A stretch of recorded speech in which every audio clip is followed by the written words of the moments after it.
La solution des marchands confiance est destinée à industrialiser la construction d'applications de services de l'administration française, depuis la saisie des demandes par les usagers, au pré-traitement et au routage automatisé de ces demandes vers les agents en back-office.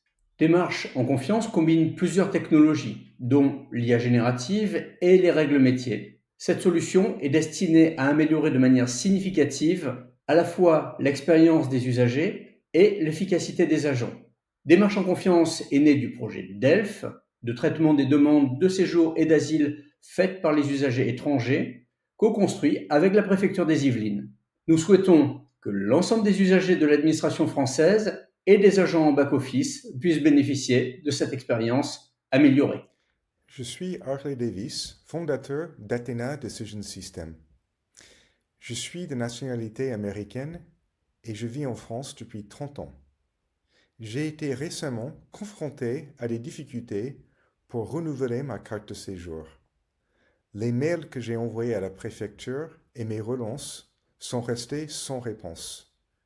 L'idée de DELF, la première instanciation du framework Démarche en confiance, est née de cette expérience personnelle. Ayant baigné dans l'IA et les règles métiers depuis mes études, j'ai imaginé une solution avec l'équipe Athena. Les difficultés que j'ai rencontrées ne sont pas isolées. La situation des demandeurs de titres de séjour est souvent dramatique, comme on le lit de plus en plus dans la presse. La défenseur des droits, Claire Hédon, a tiré la sonnette d'alarme. Les délais peuvent être supérieurs à 200 jours. L'impact peut être grave pour le demandeur, perte de logement, d'emploi ou gel des aides. Les agents subissent également cette situation et doivent faire face à un nombre trop important pour traiter toutes les demandes. Celles-ci arrivent souvent incomplètes, leur objet et leurs priorités ne sont pas toujours clairs. Cela génère des incompréhensions et des allers-retours entre les demandeurs et l'administration et des délais accrus. Cet état de fait impacte également les finances publiques du fait de l'augmentation significative du nombre de litiges et l'engorgement des tribunaux administratifs. Cette augmentation a été de 400% entre 2020 et 2024 pour un coût annuel de 33 millions d'euros en 2023. Comment fonctionne Démarche en confiance? Via un formulaire unique intégré au site de la préfecture, le demandeur renseigne des informations générales demandées par le système, par exemple nom, prénom, adresse mail, etc.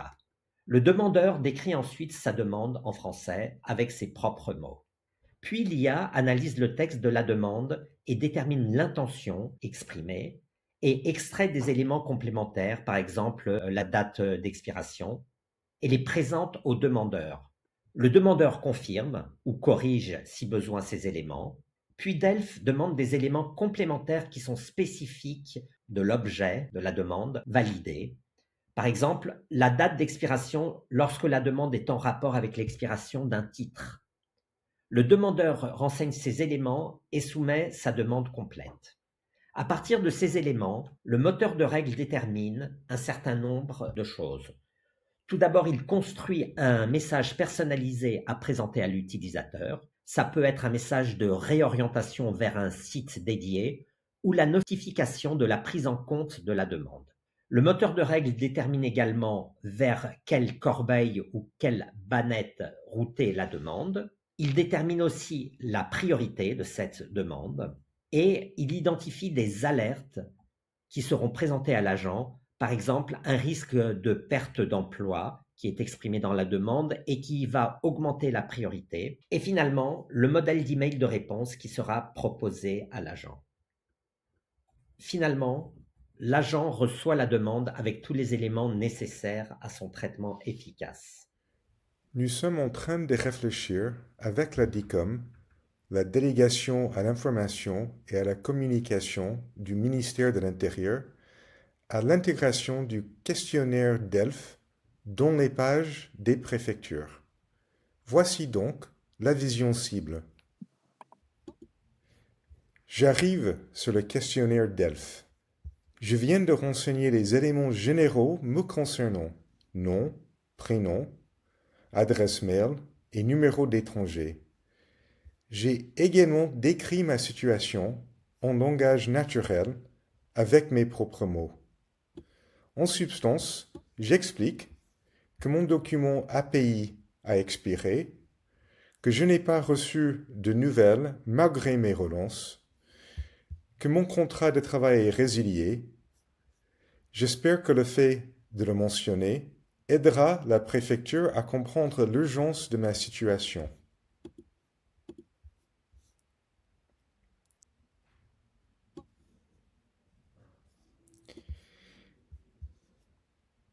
Il m'est ensuite demandé de confirmer l'objet de ma demande. Ce qui est remarquable, c'est que la liste qui m'est proposée a du sens par rapport au texte que j'ai écrit. Je confirme que l'objet de ma demande est bien expiration d'une API. Il m'est alors demandé de renseigner date d'expiration de votre attestation de prolongation d'instruction l'API. Ce champ a du sens car j'ai choisi expiration d'une API. Si je choisis autre, ce champ ne m'est pas présenté. Ce qui est également remarquable est que ce champ a été pré-rempli par rapport à ce que j'ai écrit dans ma demande.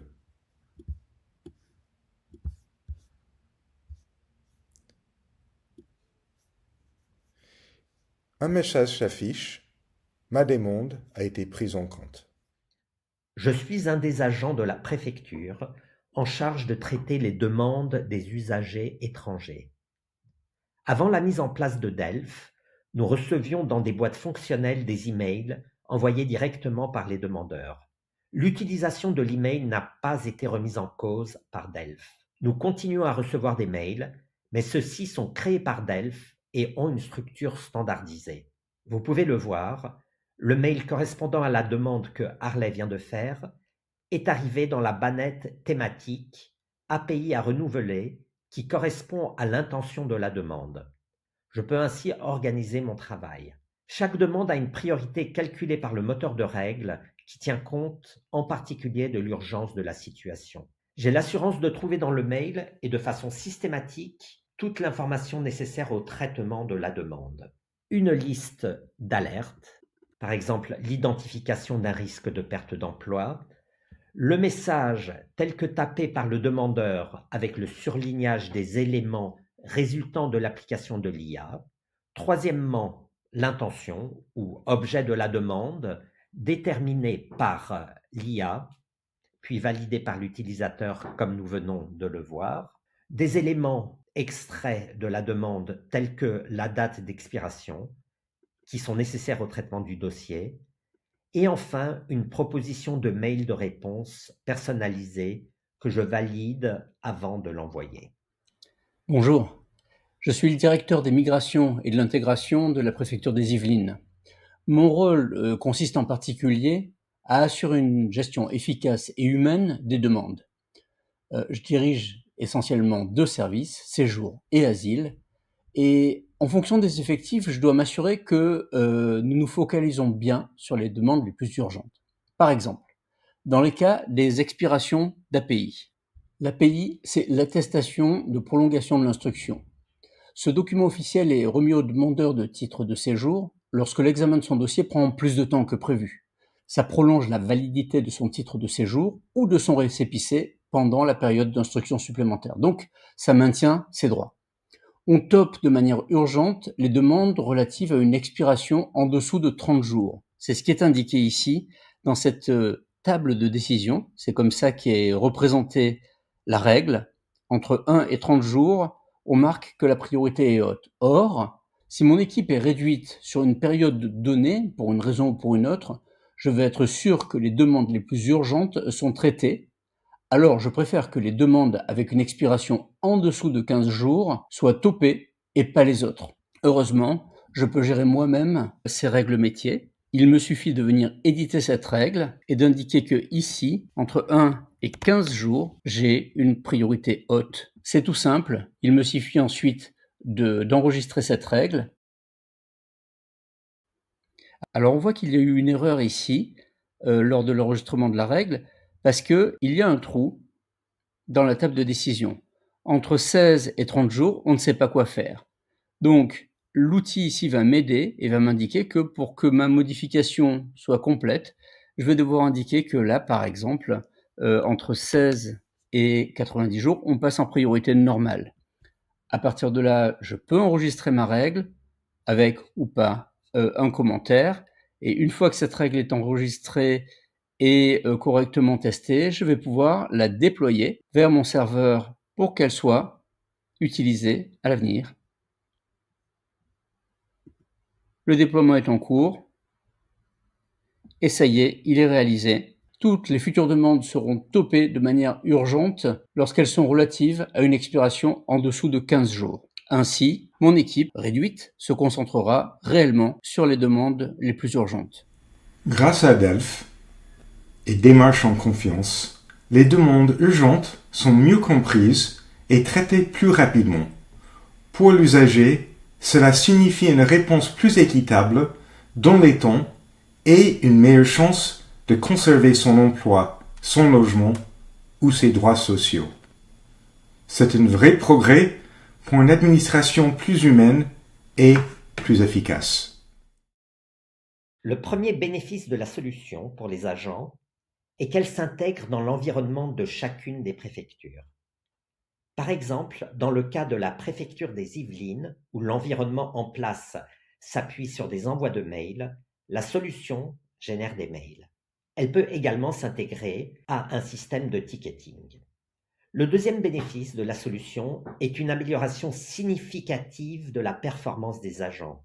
Si ceux-ci continuent à traiter les mails, ces derniers sont beaucoup moins nombreux, et ce pour deux raisons. Tout d'abord, dans un certain nombre de cas, le demandeur est réorienté vers un site dédié au traitement de sa demande, par exemple celui de l'OFPRA, dans le cas des demandes d'asile. La deuxième raison pour laquelle les agents reçoivent moins de demandes est que celles-ci sont traitées plus rapidement et il y a donc moins de relances de la part des demandeurs. Et finalement, ces mails sont standardisés. L'information est toujours au même endroit, ils sont complets et sans ambiguïté, car en amont, on a posé les bonnes questions aux demandeurs et ces dossiers comportent les résultats de l'analyse par l'IA. Du côté de la direction des migrations et de la préfecture, le moteur de règles apporte une flexibilité totale pour prendre en compte les changements d'effectifs. Par exemple, comme on l'a vu, la priorité des dossiers change en fonction du nombre d'agents présents pour les traiter. Ainsi, je m'assure que les demandes les plus urgentes sont traitées en priorité. De manière plus large, toutes les spécificités que nous avons définies pour la gestion des demandes dans notre préfecture vont être représentées sous forme de règles. Les règles s'appliquent automatiquement et je suis autonome pour les adapter et les déployer.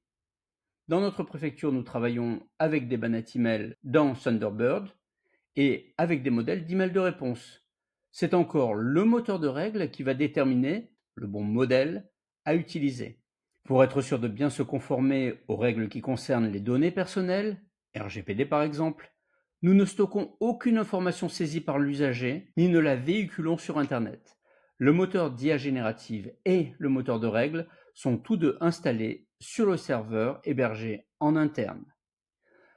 À partir du moment où l'on construit une solution basée sur l'IA générative, une fois qu'on a éliminé les problématiques liées à la sécurité des données, restent les risques d'hallucination ou d'imprécision.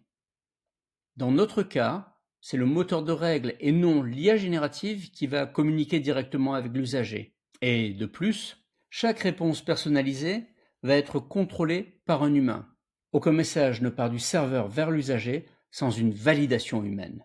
Pour se conformer aux règles en ce qui concerne la gestion des données personnelles, le choix que nous avons fait est de ne stocker aucune donnée liée à l'usager, ni de les véhiculer entre le serveur et l'extérieur du réseau. Même le modèle de fondation, l'IA générative, est installé en local sur le serveur. Nous avons ainsi créé une solution déterministe et transparente pour une IA publique, souveraine, sécurisée et interopérable.